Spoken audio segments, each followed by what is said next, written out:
All Sails Set, Chapter 2. A Ship is Born. As I hurried homeward, I could scarce contain myself. I wanted to shout and jump for joy. A job in Donald Mackay's shipyard.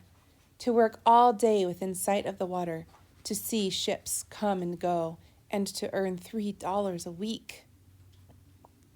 The wind had risen, and the bite of it sent my chin deeper within my greatcoat collar. Sparrows huddled on the rooftops, like Millerites, awaiting the call to judgment. First, I must tell my good news to old Messina Clark. I found him chipping the ice off his front walk, without hat or overcoat. He was as tough as a length of new hemp, and he wielded a rusty hoe, with as much vigor as if he were bending sail in the teeth of a nor'easter. Captain Clark, I shouted. I got it. Got what? He grunted. I got a job, Captain. He set down the hoe and then looked up. Where? With Donald Mackay, I bragged. You know, the man whose clippers they're all talking about. Humph, Mackay, growled old Messina with a sour look. Well, don't you want to hear about it? I demanded, angling to be invited into the warmth of his study. There was a fire sure to be burning on the hearth, and there, I knew, the old man would brew a pot of coffee strong enough to fell a bucko mate. Without answering, old Messina turned to enter the house. This was his invitation.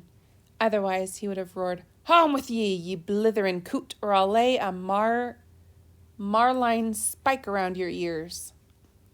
Once inside the narrow study, I threw off my beaver cap and shrugged out of my greatcoat. Here I felt at home, and here I had passed the happiest hours of my life. In one corner stood the revolving globe on which I had traced the course of all the old man's voyages. Over the mantel hung a model of the Indiaman Aeolus, last of his commands. Beautifully carved and finished in each detail she was, with gold leaf laid on below the waterline in place of copper, the pride of the old man's heart. 3 years he had given to the making of her. Maps hung about the wall, and trophies from every corner of the world. Headdresses of human hair from the Marquesas, stone gods from the Solomons, whalebone fashioned into strange objects. Tables and chairs were piled with books over which I had spent long hours in attempting to master such rudiments of navigation as my brain could encompass. In this room I had labored to solve the riddle of Napierian logarithms in order to follow the tables in Bowditch. Well, growled old Messina, dumping a half-pound of coffee into a pot and stirring it up furiously with a broken egg and some water, I'm a-waitin'. Well, I began, I went to see Mackay because Father used to say that he was the only man who was one jump ahead. I got no further. Mackay, the old man snorted. Young upstart, that's what he is. I leaped to the defense of my new god. Why do you say that? I demanded. Old Messina stared at me for a moment in amazement. Why do I say that? He mimicked sarcastically. Not often had I challenged his judgment. Didn't I stop in his office one fine day to look at his precious models? You're puttin' a stem like a bowie knife on them there ships, I says to him. 'Tain't natural in a ship. And what thinks you? He answers me back. What, Captain? I muttered, subdued by now. The old man changed his voice into a genteel imitation of Mackay's speech. The East Indiaman has had its days, he said to me. These clipper bows that I design will achieve a maximum o' speed. 'Tain't the shape o' your bows that'll beat them steam paddle boxes, I says to him. It's brains on the quarterdeck. It's both, Captain, says he. Give me quarterdeck brains and my designs, and together we'll trim 'em all. That's what he says to me. To me, that was born on a passage around the Horn. I've wrung more salt water out of my socks than he ever sailed on. Messina spat his scorn. Bows turned inside out that way, he muttered. She'll bury herself in the first groundswell. Old Messina, you may observe, was one of the diehards. Even when the Sea Witch made a record passage of 97 days to Frisco, The old man had refused to credit it. Anyway, I ventured, McKay is going to pay me $3 a week, and maybe he'll let me draw ships, too. Draw ships, Messina exploded. It's high time you was a-sailin' 'em. Needless to say, I was disappointed in the way the old man received my good news. For the first time, I felt that he had failed me. It didn't occur to me that it might be a blow to him to see me turning to someone else for nautical training. My mother took it differently. Donald McKay is a splendid man, and he was a good friend of your father's. You mustn't mind what old Messina says. He's a little touchy, you know. I think it's a wonderful opportunity, but I shall be thankful if the association doesn't lead you into sailing. The fact that I must leave school to make my own way in the world did not upset me. What school could have rivaled the interest of the surroundings in which I now found myself? From 6 o'clock in the morning till 6 at night, I labored over a drawing table in the mold loft of Donald McKay's shipyard. My work, in the beginning, in all truth, was elementary enough. I was allowed to trace the simpler details of ornament for the great cabin. Today I realized that it was only the kindness of his heart for the son of a friend that prompted McKay to take me into his office. In those first few weeks, if the destiny of the ship and the fate of all who manned her had been dependent upon my efforts, I could not have felt a greater sense of responsibility. Through our offices filed a procession of shipwrights, chandlers, underwriters, lumbermen, engineers, sailmakers, captains, active and retired. I kept my eyes upon my work, for McKay was a hard taskmaster. But I kept my ears apeak, and they missed no detail of all there was to hear. Donald McKay not only designed his ships, he was superintended of their construction as well. When he first began to build, it was the custom to hack frame timbers out of the rough with a broad axe. When a timber must be cut lengthwise, it was sawed through by hand, a laborious process and a slow one. Here McKay showed the independence of his mind by setting up a sawmill in his yards to do both these jobs. It was an innovation, I can tell you. The saw hung in a mechanical contraption in such a way that the workmen could control the tilt of it and thus get the desired bevel of cut. Once the men had to carry the big timbers on their shoulders, McKay erected a steam derrick to do it for them. It caused a lot of amusement among the scoffers, but did the same work in jig time. So active had the New England shipbuilders become that the seaboard forests were being stripped bare of timber. Men had to look farther for wood. McKay met this problem after his own fashion. He made a full set of patterns for every stick and timber in his ships. These patterns were taken into the northern forests during the winter. Lumberjacks felled trees of the necessary number and size. Then, over snow and ice, the logs were hauled to the rivers. Before the spring thaws, and down in East Boston, his adzes and hammers and his caulking irons rang to the high heaven. Sometimes the poet Longfellow dropped in to pass the time of day. If old Messina hadn't always snorted at poets and such like, I might have paid more attention to Longfellow. But I do remember that after a visit to our yards, he once wrote a poem about a launching, and Donald McKay tacked a copy of it up on the wall of the mold loft. Probably it has never come to your eye, since they tell me that these enlightened days of the 20th century hold Longfellow something of a fogey, with a goodly coating of moss to his back. And maybe so. Anyway, here is the stanza. Then the master, with a gesture of command, waved his hand, and at the word, loud and sudden there was heard, all around them and below, the sounds of hammers, blow on blow, knocking away the shores and spurs.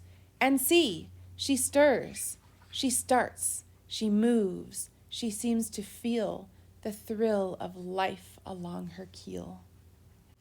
Not bad for a poet, moss or no moss.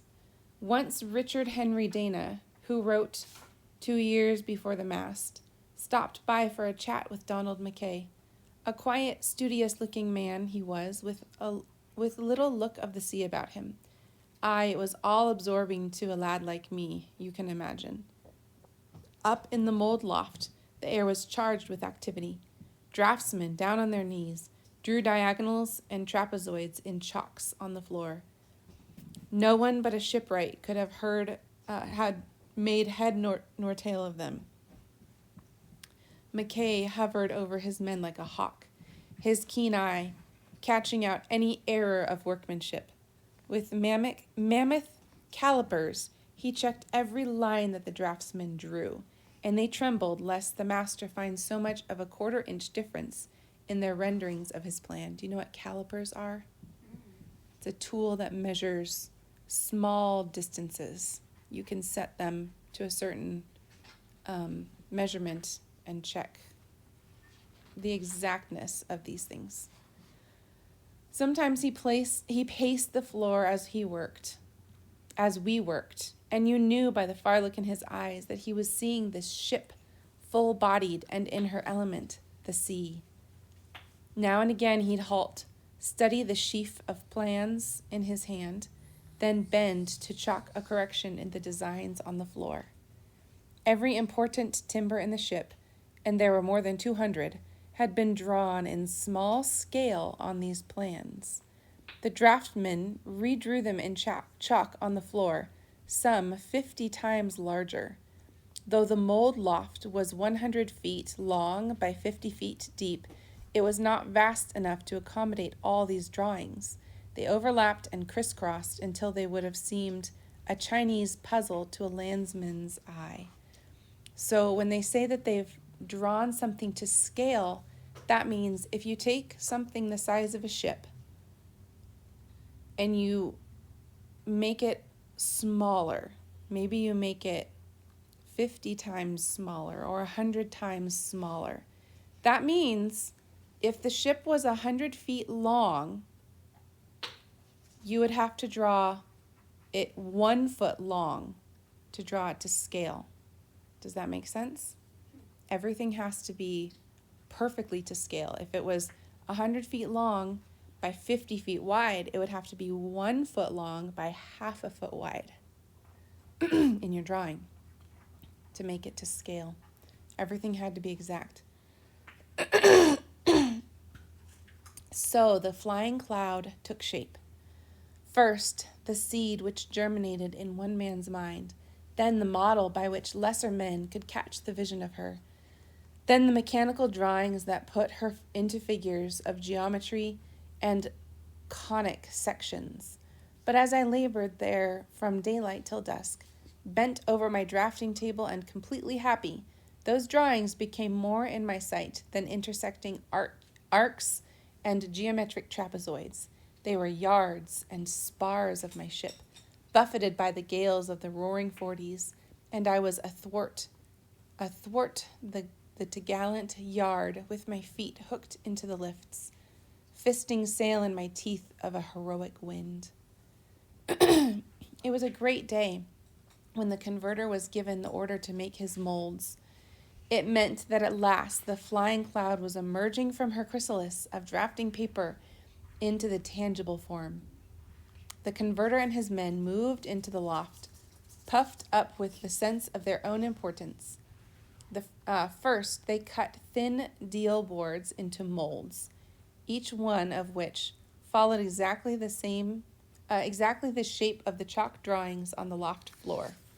Then, as fast as each mold was cut, it was carried off to the neighboring lumber yard, where Donald Mackay himself picked out timbers of proper grain and size and marked each one with a number of its mold. Pile heads had been driven deep into the slip to form a bed for the ship to rest upon. Timbers were laid horizontal-wise across the pile heads. On rugged blocks of oak along the center of the groundways, the backbone of the vessel had its beginning. Of solid rock maple were her keel timbers. Next, the upward thrust of her stem piece curved from its boxing into the keel. The stern post was set in its mortise, while amidships the white oak ribs swelled and rounded. Fortunately, it was a mild winter, and no weather was so bad as to keep the men from their appointed jobs. From light till dark, the yards hummed with activity. The saws whirred, the derrick groaned its complaint, adze and caulking iron kept up their resounding clamor, while the air was filled with the tang of fresh sawed oak and pine. Wood powder drifted like mist from the pits where the undersawyers worked. An undersawyer is a worker at a saw pit who stands below the timber. The fires of the blacksmiths glowed in the wind. In those days, men took a pride in their work. The humblest apprentice in the yards seemed to feel that he was engaged upon a great, aye, even a sacred undertaking. For them, the flying cloud was not just one more ship. She was timber and iron springing into life under their hands. Funny thing, that sense of the reality of a ship which impresses itself upon those who have a hand in her shaping. There was not a workman in the yards who doubted that a living spirit was housed within his handiwork. Just so the sailor believes that it's the soul of a ship which makes an individual of her. And who can declare that they're wrong? It is a fact that two ships built after the same plans in the same yards by identical builders will display wide differing qualities when they take to the sea. The one will prove herself in a gale, the other in light airs. One will be a killer of men on every passage, while the other will never start a sheet or lose a spar.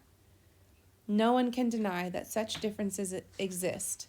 Your landsman will declare that it is some slight variation of the line of hull, or a rake of mast, or hang of canvas.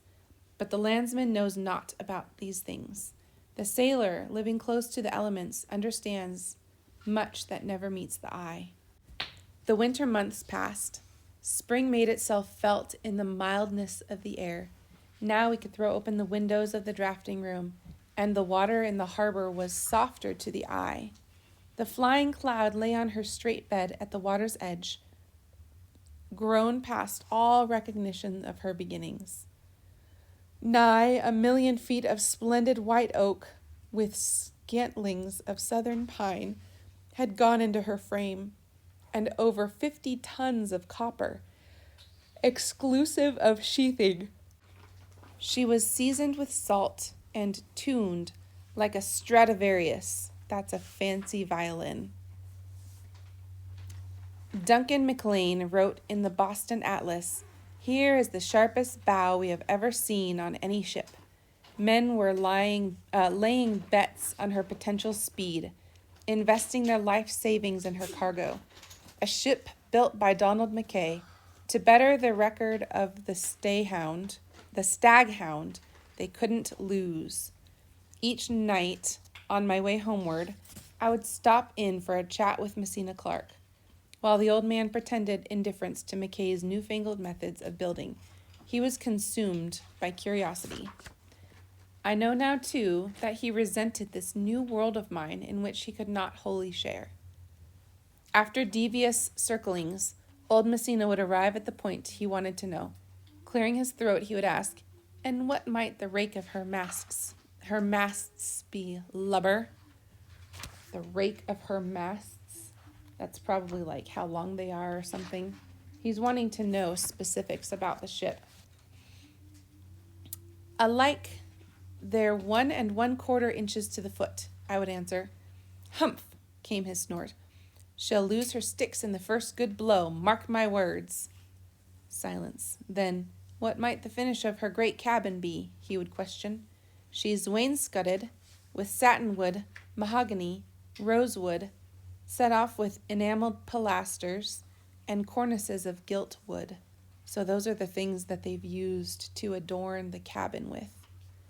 "By the horns of Satan," he roared. His indignation was boundless. "Plain pine with a coat of white lead was good enough for my day. Ships were meant to be ships, as men was meant to be men. Whoever did see a man with his hair curled and scent to his coat, what was worth a chip on a mill race. Dressing a ship up like that, it's indecent. But despite his scorn, no part of the development of the flying cloud escaped his attention or comment. Together we had watched her grow from a tadpole into a whale, keel and rib, floor plank and monkey rail, stem and steering post. I, from the drafting room where I could see every stick and timber as it swung into place on the stocks, and old Messina, seeing it all in my accounts of each day's activity. For both of us, the flying cloud stood for much more than a ship. For me, she was a symbol of romance and eager venture, of the mysterious lands that lay beyond the ocean's rim, of things longed for and hopes fulfilled. For the old man, she was all the sea stood for in his salty mind, his boyhood, the vast adventures of his middle years, the sunlight and whispering gale. It was with a feeling of sorrow that we watched each day bringing her nearer completion, as one regrets seeing a babe emerging into a child, into a man. Every handspike hammered into her hull came to echo dully in our ears. We resented the cocky air of the workmen who acted as if the cloud were their ship, when we knew her to be ours alone. Inevitably, there came a day when the last trunnel had been driven, when the weighing of mallet and adze was silent, and the stir of the saws had stilled. The figurehead, wrapped about in cotton swathings, was hoisted to its mortise and bolted into place. There was a hush, like a portent. So it might be in the moment before a giant awakes. The flying cloud, all glistening black and copper, lay at the water's edge, alive, eager, straining for the sea. It was her time to go. Her destiny must be fulfilled. On April 15th, 1851, she was launched. Not long ago, I came across a yellowed clipping in my sea chest that will give you a better picture of the event than words of mine. The ceremony of introducing the noble fabric to her watery home occurred in the presence of an immense crowd of spectators, and she passed to her mission on the deep amid the roar of cannon and the cheers of the people. Visitors were in town from the back country and from along the coast to witness the launch, particularly from Cape Cod, delegations from which arrived by the morning train. The wharves on both sides of the stream, where a view was attainable, were thronged with people. Men, women, and children vied with one another to get a look, and men and boys clung like spiders to the rigging of the ships and the sides and roofs of stores and houses to get a glance at this magnificent vessel. As the hammer of the clock fell at 12, the stroke of a gun at the shipyard announced that the ship had started on her ways, and she pursued her graceful course to the arms of the loving wave that opened wide to receive her. It was a great day for us all. Donald Mackay, with hollows under his sleepless eyes, watched the launch from a window in his office. As the ship slid down her tallowed ways and came to the staging's end, the slash of a knife freed the figurehead from its cotton wrappings, and an exclamation went up from the spectators in a vast sigh. The figure of an angel seemed to float on outspread wings, rising slenderly out of the stern, while the sun struck against the gold of the trumpet at her lips, like a ringing cry of triumph. For myself, I knew only a feeling of sorrow as my ship took to water. As soon as her masts were stepped, she was to be towed away to New York. Grinnell, Minturn, and company of that city had purchased her from Enoch Train for $90,000. A sale which, be it said in passing, Enoch Train was never to cease regretting, although the Croakers shook their heads in gloomy prediction that the Grinnell was sailing both sheets aft for bankruptcy. I doubted that I should ever lay eyes upon my ship again. No matter how many vessels I might see turned out of the Mackay yards, no other would mean so much to me. She was my first love, puppy love, some thoughtless ones call it. No other love strikes its grappling hook so deep into the heart. It was some weeks later, when Cloud's masts had been stepped and the riggers had done their work, that the tug, Ajax, nosed into the harbor. I wanted to shout out my protest. I hoped the tug might ram a rock and sink, and the captain fall into a watery grave, and all the men be stricken with paralysis. None of these dire events came to pass. The Ajax meant business, and she set about it. As the flying Cloud was towed out to sea, I stood on the hill behind Messina Clark's house, beside the towering figurehead, and wondered how the mermaid could blow her conch on such a mournful day. They placed a silver coin under the heel of your mainmast step, Flying Cloud, to speed you on long voyages.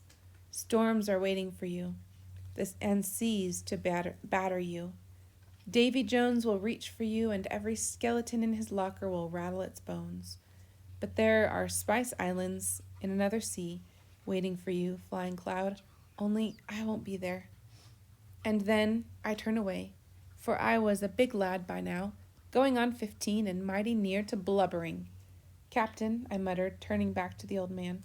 Captain, then nodded, for Messina Clark, with the back of one hoary fist, was knuckling a tear out of his own eye.